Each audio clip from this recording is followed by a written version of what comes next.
What's up, this is Nak3d Eli, the mostly unclothed gamer, bringing you part 2 of my Halo 5 project focusing on the Halo 4 campaign. Now, if you saw part 1, you know that this is a community-driven Halo 5 project where we're going to super analyze the things that we loved and hated about the Halo 4 campaign to make the Halo 5 campaign the best possible experience for every player who plays it. Now, I also will be doing a series for multiplayer Spartan Ops, Forge, and the features of Halo 4 in terms of like the user interface and theater and, you know, all these other sorts of things will be their own videos. But this is going to be a huge project that's going to extend over the course of the next few months. And I want to do the campaign first because I think the development for that will be over before the development for multiplayer and the features that they can tweak to the very end will be. Now let's start talking about Requiem. I'm going to try to keep this episode under 20 minutes because I realized when I was trying to record that I could talk for hours or at least 1 hour about this mission. But I'm going to sort of fast track through and give you guys the most important things that I think. But before I dig right into Requiem, I want to say that I do think there should be scoring returned in the campaign that would allow you to have objectives and goals and make the skulls more meaningful. I'd love to have hidden skulls that you can find throughout the game. That makes exploration a lot more fun. And it also is just like very cool to find something that's achievement oriented in the campaign. I do miss Chief's flashlight. I don't mean that in a sexual way. And yeah, so that's all I'm going to say about sort of the features of campaign. I'll probably get more into that in a future episode. Now, first thing that I hate about Requiem is the super cliche Spartan fall from space and then he's totally okay. Now, Noble 6 dropped from space and just sort of limped away and then fought through in that campaign. Here, Chief falls from space and is just totally fine. No stitches, no bruises, doesn't need healing, and it makes absolutely no sense. I know he has like temperature and pressure resistant suit, but that does not logically imply that he can fall from space, smash into the ground through burning heat in the atmosphere, and then just walk, like get up and walk away.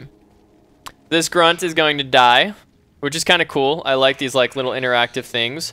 And it reminds me of Dawn right at the end when you saw all the Covenant dying. Now, I want to say that this vista was absolutely gorgeous, and whoever designed it was a beautiful artist and engineer. I'm sure they're beautiful people, really. And they have this Examine the Covenant piece, 3 audio pieces that you can find around the intro. Now, I didn't think the audio was that interesting or the revelation from it, and I didn't think that the BR crate or like the sword or anything you find was particularly interesting. I would have loved if you actually found cool stuff during this initial exploration scene. I do like that I get a headshot weapon and a plasma pistol, which means I am ready to take on the Covenant.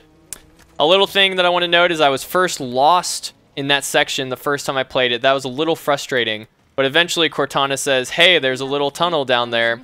And you look for a little tunnel and eventually you find it. And everything gonna be okay. We know this is a transition because it's all dark. And boom, birth. Through the birth canal we go. And we see this gorgeous, let's just stay here and look at this, gorgeous Forerunner architecture. Beautiful world that we have landed on. This is everything that I expected in terms of scale, beauty, and strength of the Forerunners. Very, very cool. Reminds me of, where am I? Where am I? I don't know where I am. I'm lost. Oh, I'm still at the cave. Derp. It reminds me of Halo Combat Evolved, the second mission, where you get on the Halo ring and you're looking up and you're just like, whoa, this is beautiful and really strange and mysterious. Like, I have no idea what's going on with that ring world. And here you sort of get that same feeling with the Forerunner floating architecture. On to the Warthog. We are lucky Master Chief, so we luckily find a Warthog in one piece. I love the way that the Warthog moves and is controlled, but I hate the way that it sounds.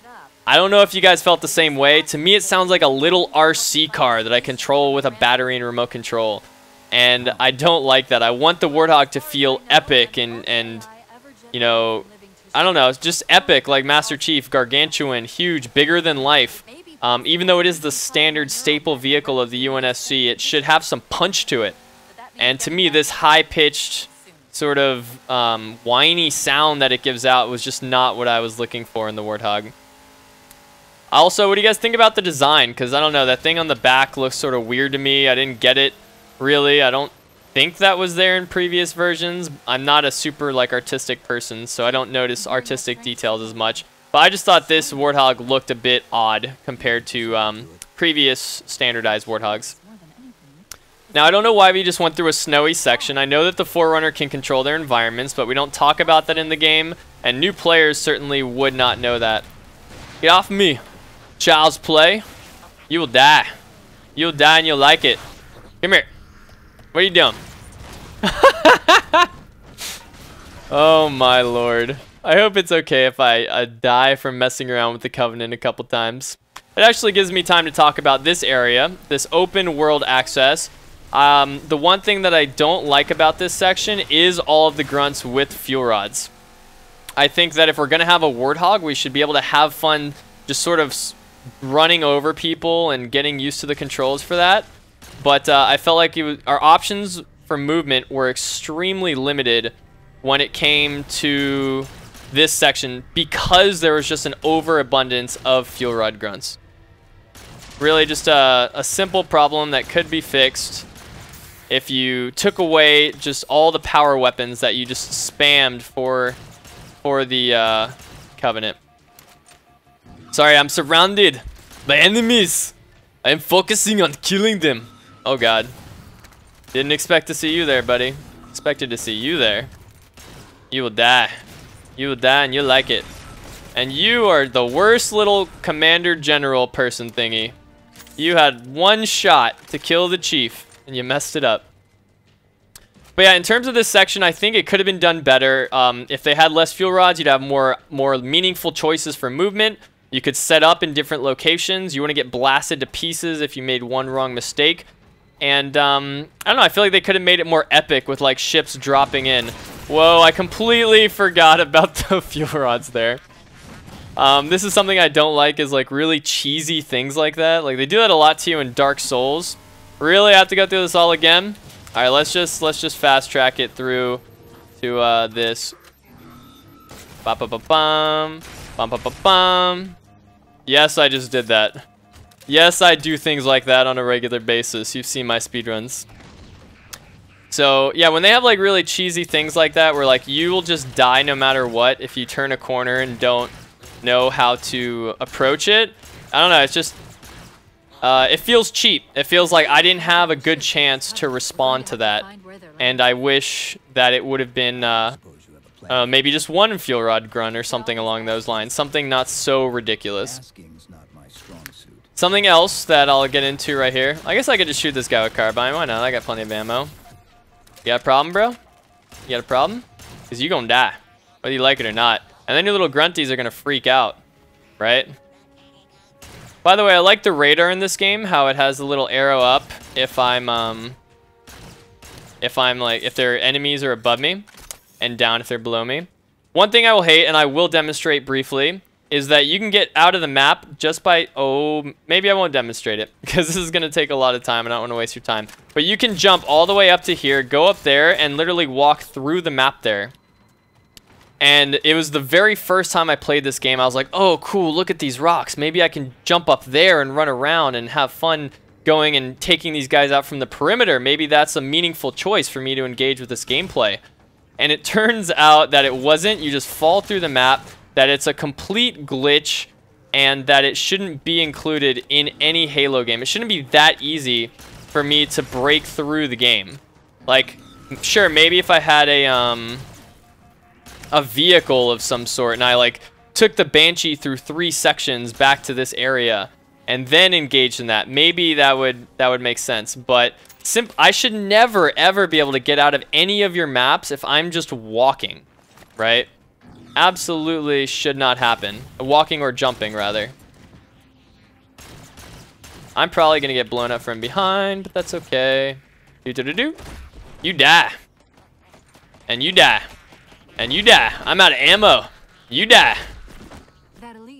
This makes no sense. Why is the cam all the way over here when the dead elite is over there? Tra-la-la-la-la-la-la. Never know what might come in handy. Ba-ba-ba-bum. I do like that this Forerunner color has like a bright blue hue to it, and then we do get to see some of these greens that really have a Halo feel. I think blue and green are definitely strong Halo colors. And now with the introduction of the Forerunners, that orange sort of, I guess right here we see this orange hue, that's a new good color to use for the color palette.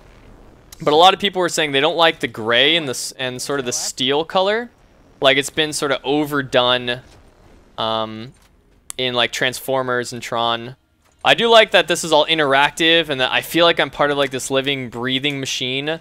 The more the map space is sort of attuned to you, the more you feel like you are in control of this like epic adventure. I don't know what I'm trying to do right now. I'm just looking around. I know there's ammo crates. I will definitely need some carbine ammo. I believe is on the opposite side of where I just was. An annoying quick time button press. So many like way too many button presses in this game and in Halo Reach. I hated that so many of the missions are just like, go here, kill these enemies, press this button. Really need to have more objectives. Like I've been playing the Half-Life 2. I've been playing the Half-Life 2 campaign, and oh my lord, it's so creative. Every single turn is unique and something cool and epic going down, and you never want to put that game down ever. Even if you're starving, even if you have to go to bed, even if you need to go to the bathroom really, really badly, you're just like, no, I need to do this. This needs to happen on this part of the mission, or else like everything will go wrong. And I think a sense of urgency is really good to have in your games. I think Halo 4's approach is a bit more towards mystery, right? The unknown, not knowing what's going on. But I think they went a little bit too far in that direction. I think you can have mystery and not have like I don't know, a slower paced game. Yeah, that's what I'm saying. So here we're gonna kill some of these enemies, and then we're gonna jump over there because we need to press that button, right? Where are you going, buddy? Oop, there you are. Anyone else notice that the grenade throwing in this game is extremely weak? Let me see if I can get this guy to throw a grenade at me. Look at that, it's so slow. So slow, and the grenades are so weak in this game. Like, what happened to the nukes that we had in Halo 1, where when you threw a frag at an elite's foot, it wasn't just like a pew, like this little area. It was like a boom, like destroy everything in the room sort of grenade. I really missed having super powerful grenades. I think someone did an analysis of like the golden triangle of Halo, right, which is shooting, melee, and grenades. And that if you can fine-tune that triangle, then you have perfected your Halo experience. And so that's why they made melee stronger in Halo 2, because it used to be like a 5 melee kill or something, you know, it was absolutely absurd. And now it's usually, for most Halo games, like a melee to take off shields and a melee to kill, right? It's a very strong thing. It's just a punch. Like, logically, it doesn't make sense, but for gameplay purposes, it punishes players that want to just get too close all the time. And, whoop, I didn't want to do that. Now I've got no plasma pistol, and I've got some very strong elites over here. But I got some grenades. Let's see if that will do anything. What do I got? Bum, bum, bum, bum. Oh, look at me, I'm an elite, and I'm gonna shoot you with a storm rifle from across the map and do absolutely nothing. I'll hit you once after 3 clips. Clearly, the AI needs work. What? What are you doing, bro? Have I talked about their design yet? I think the Kigyar look awesome. The jackals, check out that face and them teeth and those details and the lighting and that skin. And then we've got more over here. But I don't know, I didn't think like the elites looked that cool. I think the detail is nice, but I think the overall presentation could have been improved. That guy looked kind of cool, to be honest, though. He had little flary things sticking out. Whereas this guy looks just like a bit more bland. Like, he almost looks like one color. Alright, enough of that, enough of that. And I miss that like the grunts and elites would talk English and have cute, funny phrases to say. Evidently, they could understand your chatter or whatever. I forgot to mention earlier that I hate unskippable cutscenes. Again, please don't bring them into the game. This one is skippable, but we will... Actually, no, we will not go through it, because I don't want this episode to be too long. But essentially, we learn some cool facts about the game, and it's always nice to have that discovery happen. Now here, when you're on that going down, these guys light you up. You have to be really careful in getting absolutely destroyed on that elevator. And then you have to be careful, whee, about getting destroyed by the ship. Ow, get off me. Get off me. I'm trying to survive for my audience. I'm talking and not focusing on the gameplay. Now this bridge really reminded me of Assault on the Control Room, which was one of my favorite missions in the first Halo game. And I know I referenced the first Halo campaign a lot, or at least I've just noticed that I have. And that's because I think that was the best like Halo campaign overall. It was just so epic on so many levels, from story to gameplay to everything. The level design was superb. It's the kind of mission that I always want to go back and play. Like, think about your favorite mission from every game. What is it about that mission that draws you in? And that's sort of what I'm trying to get at in this, is like, in this campaign, I didn't really feel drawn in. Like, this isn't my favorite campaign. It's a little frustrating. It's a little slow. It doesn't feel really that epic. And I like the epic feel. I like feeling like a hero who's having a huge impact on the day, and whoop, and not having to just go around pressing buttons. Bum. Pretty sure there is an elite around this corner. Maybe. In a second here, I'm going to talk about these Banshees, but first I have to not die. Think that's going to stop me? What? See, if I shoot an overcharged plasma pistol shot at a Jackal, even if it touches his feet, I think it should take out the shields. You guys saw that, right? I didn't just make that up. That elite just literally suicided so that he could throw a slow plasma grenade at my feet. That was hilarious. In terms of Banshees, I don't like that they don't have counterplay. There's like literally 4 rockets that you have access to. Woo! And also the Banshee controls were really terrible in this game. Hi there. I'm just gonna get out and run away because I can. See, I like that. I like that I can just fly a Banshee around, and I could choose to kill all the other Banshees, which are actually smart in this game. I love the new Banshee AI. Absolutely incredible and aggressive. Unlike in previous games where they were just totally derpy. Now, I hate this section with a passion. I've never liked it. From the very first time that I played, I was just like, this part sucks. If you want to fight this ghost, you have no anti-vehicle weaponry at your disposal. Like, it's just set up very poorly, and so you're very constricted and almost stuck at the beginning, let alone having to fight through all the waves of Covenant on the floors, like, around that. So here I know that I need to dodge this ship just because I've played this a ton of times. But when I first played this mission, this was literally how I did it. I, like, ran up on the right and was like, yeah, there's no way I'm going down there to fight that ghost. What am I going to use to kill the ghost? Like, charge up a plasma pistol, shoot it, and then run out into the open where there's a million Covenant with beam rifles and snipe, like, everything just looking at me. I just thought this was a very frustrating, anti-fun section. Not a lot of fun on this part. Woo! Ow. I did like, and yes, I do say ow when I'm playing games and I like get destroyed by something. And I talk at my technology when it does things that are wrong. Maybe it's like, oh. See, that was just a stupid mistake. Had no carbine ammo. His shields were already off, so he didn't, oh, really? All the way back here? Okay. Guess I'll have to go through it. But it's okay, fellas, because we have this shortcut. I guess I could activate this camo. It would help me out a little bit. It is nice to have sprint in the campaign. I know that a lot of you, including myself, don't want sprint in the multiplayer. But when I'm trying to sprint away from a ghost or vehicle that's coming at me full speed, I am happy to have that sprint function. I like suicide grunts. Bring him back. Make him more cute next time. Woo! Make them say funny things before they go out with a bang. Don't make them just so sad and depressed that they just sacrifice their lives to kill you. But they don't, because they're terrible. Not the best of soldiers. Cowards, really. Alright, so let's try this again. Oh, that's a fail.